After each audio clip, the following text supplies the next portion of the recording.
Imagine waking up one morning and your mind is quiet. No rush of notifications, no endless to-do list screaming at you, just a clear, steady awareness. You know exactly what matters today. You are calm, you are focused, and nothing outside of you can pull you off your path. It sounds unreal, right? But Buddhist teachings quietly insist on something radical. Your life already has this potential. Your mind is not broken. It's simply trained to chase the wrong things. In this video, we're going to walk through a different way to live.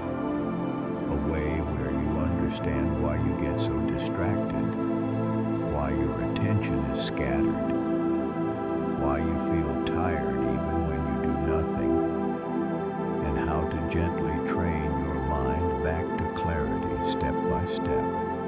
Stay with me until the end, because by the time we're done, you'll not only know how to focus more deeply, you'll also see why happiness has always been in the spaces between your goals, not just at the finish line. Notice the restlessness. Notice the urge to reach for something. Breathe through it like a gentle wave. If emotions come up, let them. If memories appear, watch them. You are not there to fix anything. You are there to witness. Over time, that boring space turns into a creative garden. Insights appear. Solutions arise. You feel less hunted by your own thoughts because you've practiced just sitting with them, not obeying, not running, just being.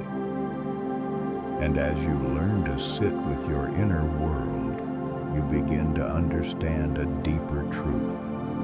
Your attention is the architect of your life. Whatever you keep looking at grows. Keep feeding anxiety and your world looks threatening. Keep feeding gratitude and your world feels kinder. Buddhism teaches that your thoughts carve paths in the mind. Walk the same path often enough and it becomes a road. Soon it feels like the only way to walk.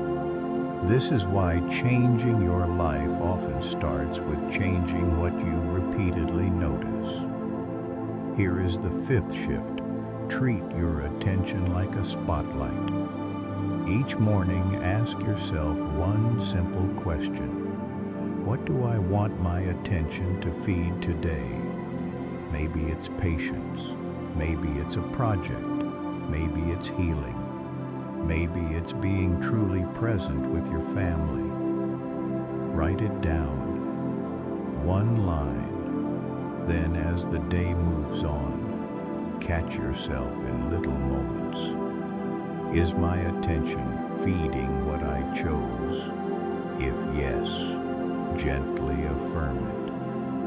Yes. More of this. If not, no guilt. Just a small redirection. Come back. We're not feeding that today. Again and again, you bring the spotlight back. This is how you slowly rewire what feels normal. Over time, you'll notice something powerful. You no longer tolerate a mediocre relationship with your own mind. Mediocrity in focus is deadly. Not dramatic, not loud, just quietly draining. It looks like this half doing everything. Half listening, half working, half resting, half living. You never fully show up. You never fully rest. So, you never fully feel alive. Buddhism doesn't ask you to be perfect, but it does invite you to be sincere, to commit. to choose. So here is the sixth shift. Refuse to do important things with half a heart. Choose a small set of things that truly matter this season of your life. Maybe it's learning a skill, healing your body, strengthening your spiritual practice, improving one key relationship, and then quietly tell yourself, I will not approach this like a hobby. This is my training ground. That doesn't mean relentless pressure. It means honest focus. Show up when it's boring. Show up when no one is watching. Show up when progress is invisible. Think of a magnifying glass. Diffused sunlight is warm. Focused sunlight can ignite. Your mind is the same. Scattered attention warms everything a little. Focused attention transforms. And to focus deeply, you must also learn to feel what's happening inside your body. Your body is constantly talking to you. Tight chest, knotted stomach, dry throat, heavy eyes. Most people ignore these signals. They push through, they override, they only notice when everything shuts down. Buddhist practice brings you back into the body, to the breath, to sensations, to this moment right here. Here is the seventh shift. Become a gentle observer of your inner signals. Once a day, pause for 2 minutes. Close your eyes if you can. Start at the top of your head. Move your attention slowly downward.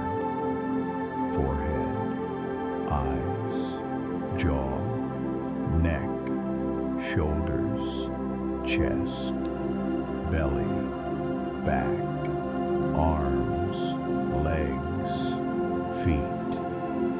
At each region, just ask, what do I feel here?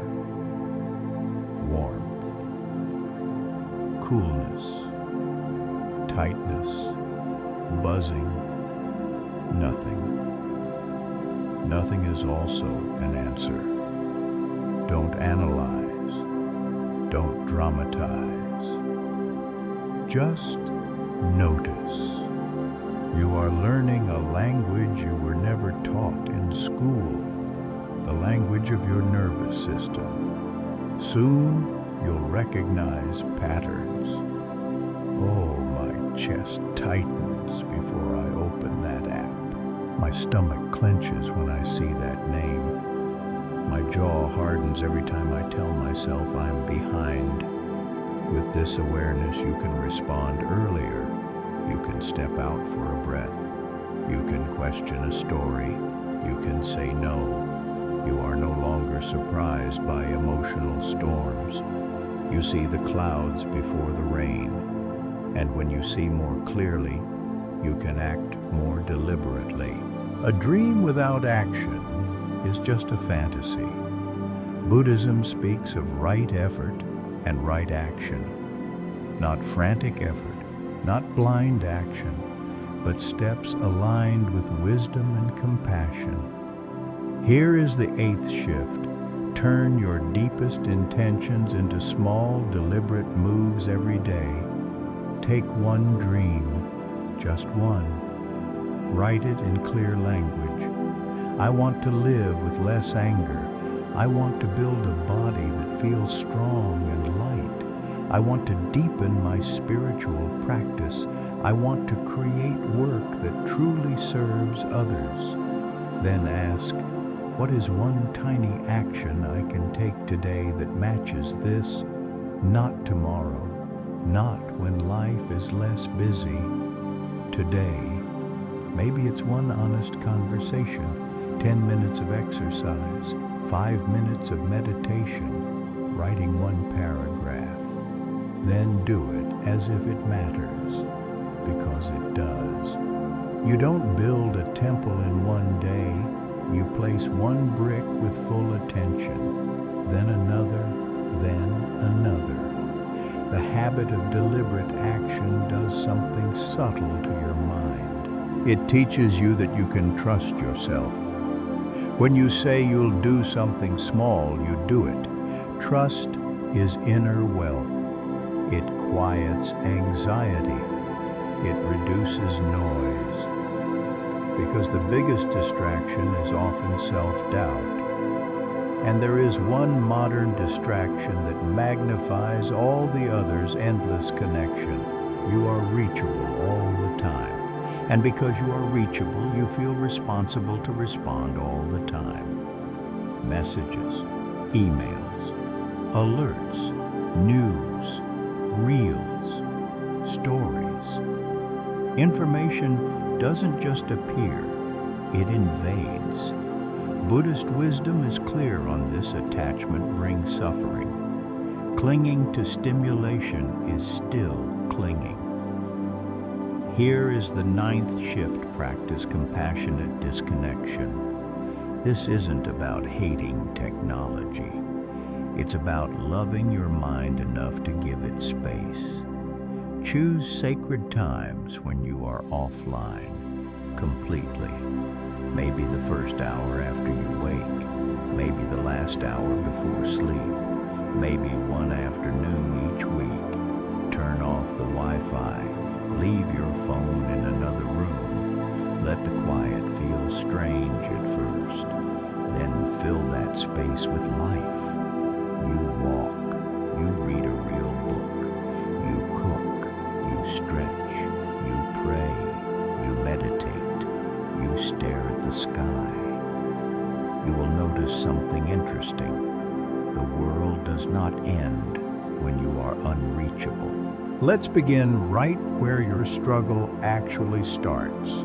Not on your phone screen, but inside your own mind. But your inner world begins to breathe.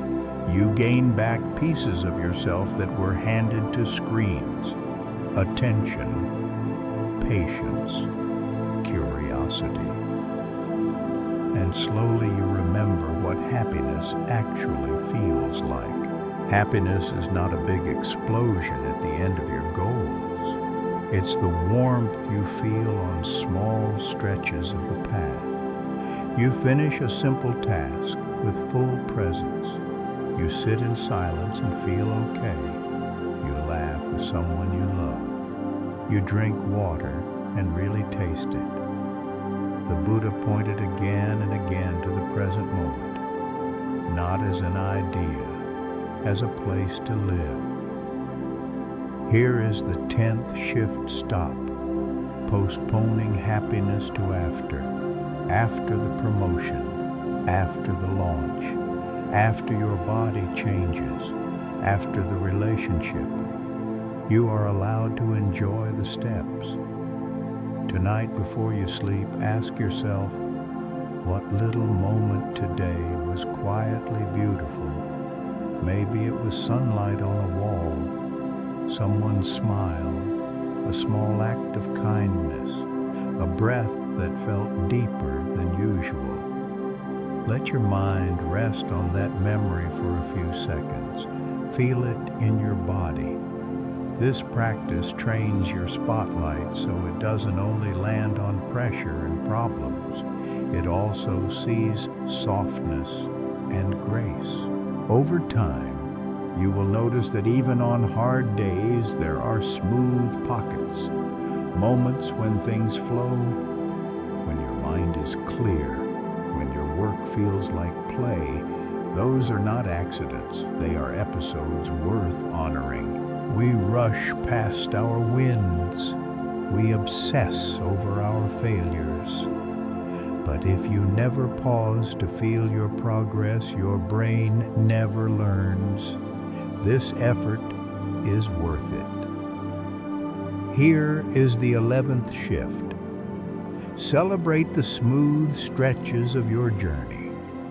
At the end of the day, mentally replay one thing that went well. Maybe you handled a conflict with more patience than before. Maybe you stayed focused longer than last week. Maybe you kept your phone away during a meal. Name it. Acknowledge it. If you like, write it down. You are not inflating your ego. You are reinforcing a path. In Buddhist terms, you are watering wholesome seeds. Each time you recognize a small moment of clarity or kindness, you strengthen the tendency to repeat it. And when storms come, these memories become anchors. You can remind yourself, I have had calm days. I have walked through difficulty before. I am not starting from zero. Of course, you are not meant to walk this path alone at all. Spiritual practice is not only about you on a cushion. It's also about the people around you. Companionship is not just comfort. It is protection, reflection, support. In the Buddhist tradition, community is one of the three precious refuges, because walking with others keeps you from getting lost in your own stories. Here is the 12th shift. Intentionally build relationships that nourish your practice. Look at the people closest to you. Do they help you become calmer, kinder, more honest, more awake? No one is perfect, but you can feel the direction. Start by being the kind of companion you need. Listen fully when a friend speaks.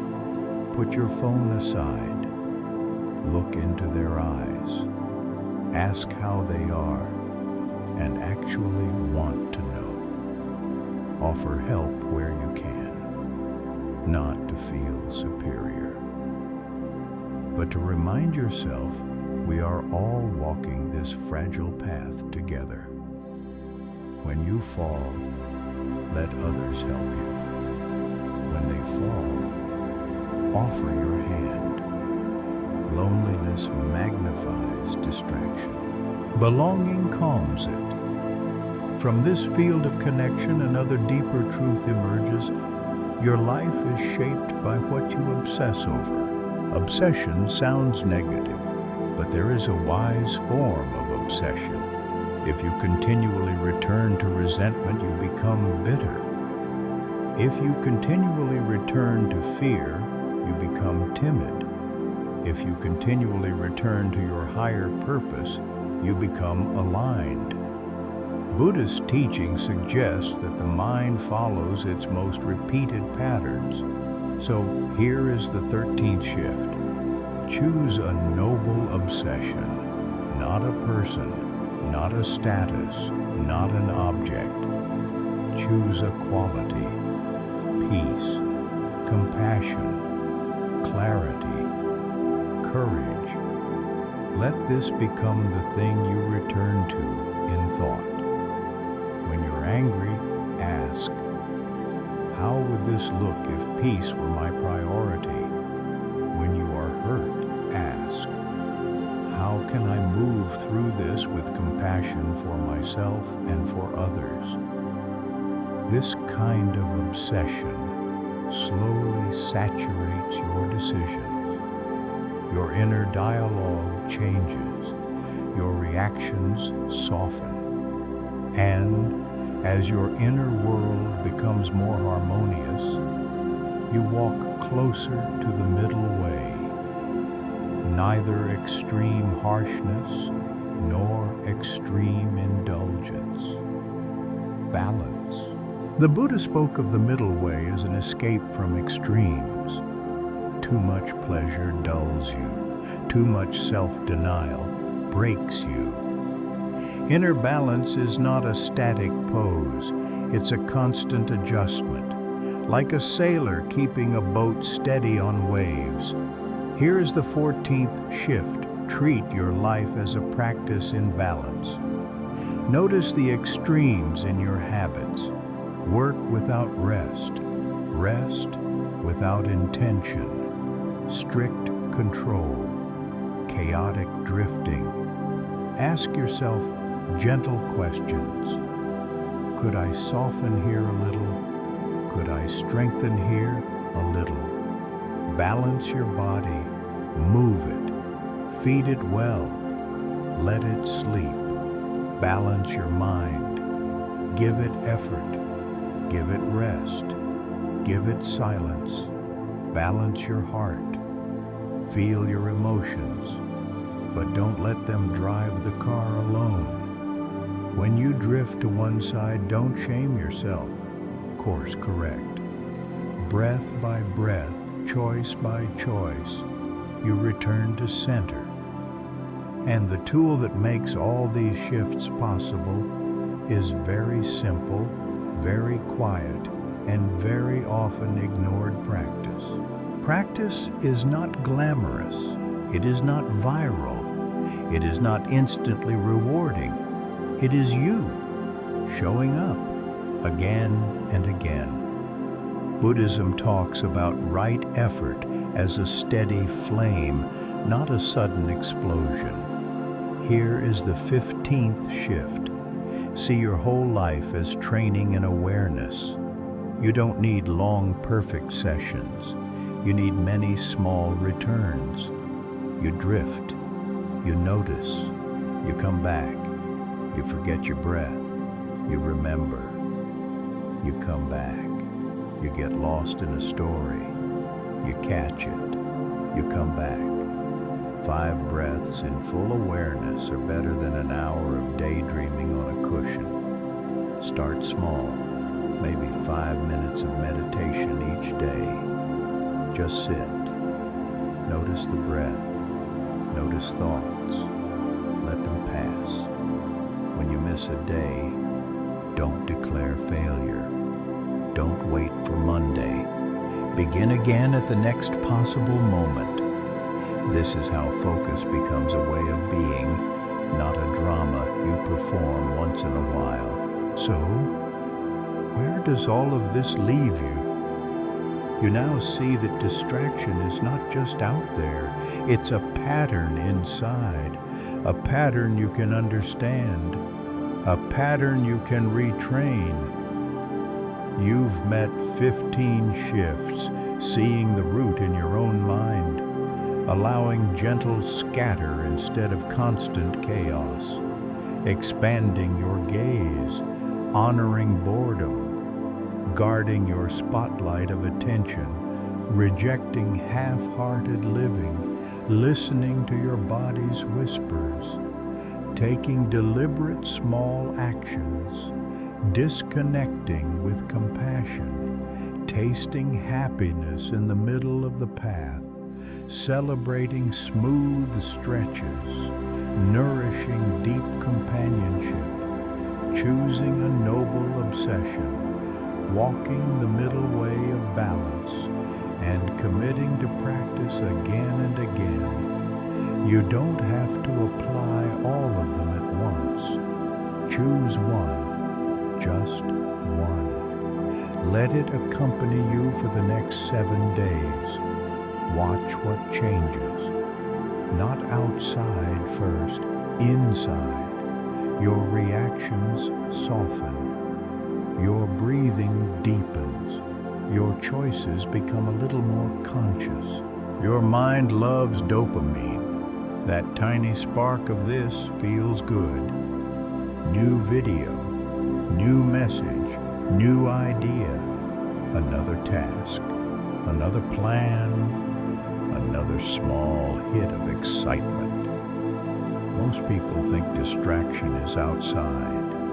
The apps, the notifications, the noisy world. But Buddhism turns the mirror around. The root is not the world. It's the mind that is constantly reaching. The Buddha taught you, suffer. When you cling, you chase, you grab, you hold, and then keeps hunting for the next feel-good moment. That's why you can scroll for an hour and still feel empty. It's not because you are lazy. It's because your mind has been trained to crave stimulation, not depth. So the first shift is this: stop fighting the outside. Start understanding the inside. Tomorrow morning, before you touch your phone, just sit on the edge of your bed for 1 minute. Notice the cravings. You might feel an urge to check messages, to open a social app. And as the weeks pass, something quiet and profound begins to grow trust in your own mind. Not because your life is suddenly perfect, but because you finally know you are not a victim of every thought, every notification, every wave of emotion. You are the one who can notice, choose, return. Focus, in the Buddhist sense, is not a rigid stare. It is a clear, gentle seeing of what truly matters. As you step back into your day, keep this feeling close. The simple act of paying attention is already shaping your future. And remember, this is not the end of your journey. It's the beginning of a different way to walk it. In another video, we'll go even deeper into one of these shifts and explore how to build a daily practice that fits into a busy modern life without burning you out. For now, take one slow breath. Feel the air enter. Feel it leave. That is your first deliberate action, your first small return. The path continues from here. To just quickly see something, don't judge it. Don't force it away. Just see it. Tell yourself softly, this pull is in my mind, not in my phone. That sentence alone begins to give you power, because what is seen clearly can be worked with. What stays hidden controls you. As you keep practicing this kind of noticing, you discover something surprising. You are not your urges. You are the awareness that sees them come and go. And once you stand in that awareness, you're ready for the next twist in this journey. Most advice says, kill distraction, lock in, laser focus. Never let your mind wander. But here's the paradox. The more you try to force your mind into a straight line, the more it rebels. Think of a river. If you try to make it flow in a perfectly rigid channel, you choke its natural movement. It overflows. It breaks the walls. Your mind is similar. It needs moments to drift, to play, to combine ideas, to wander and return. Buddhist practice isn't about crushing your thoughts. It's about understanding their nature. Thoughts come. Thoughts go. You don't have to chase each one. You also don't have to fight each one. So here is the second shift. Give your mind controlled freedom. Work in focused blocks. Then schedule little islands of scatter. For example, you work deeply for 25 minutes. You close all distractions. You give your full presence to one task. Then for 5 minutes, you allow your mind to roam. No phone, no screen. You just look out the window. You walk around the room, you doodle, you hum a tune. This is not laziness. This is deliberate scatter. In these wandering moments, your mind connects dots. That knotty problem suddenly feels lighter. A new idea appears from nowhere. Your emotional tension softens. What's the key? You are not sprinting from one stimulation to another. You are creating a rhythm, focus, release. Focus, release. Most people live in constant scatter with no depth. You will live in waves. Depth, softness, depth, softness. That's how you become both productive and peaceful. Now, let's talk about your eyes, because they reveal more about your mind than you think. Notice what happens when you stare at a single point on your screen. Your gaze becomes tight. Your breathing becomes shallow. Your shoulders tense up. Buddhism emphasizes awareness of the body. The mind and body are not separate rooms. They are one house. When one tightens, the other follows. So here is the third shift. Learn to see like a mountain. Instead of drilling your focus into a tiny dot, experiment with a wider view. Right now, try this. Look straight ahead. Don't move your eyes, but notice how much you can see at the edges. Your hands, the outline of the room, shadows, light. Stay like this for a few breaths. Do you feel it? Your mind relaxes a little. You're still aware, still present, but less strained. This is panoramic awareness, not hyper-zoomed, not spaced out, open. You can work like this. You can listen like this. You can walk down the street like this. It changes how you respond to life. When you see more of the picture, you don't get trapped by one detail, one comment, one problem, one fear. You stop living in mental tunnel vision. You start living from a wider, calmer space.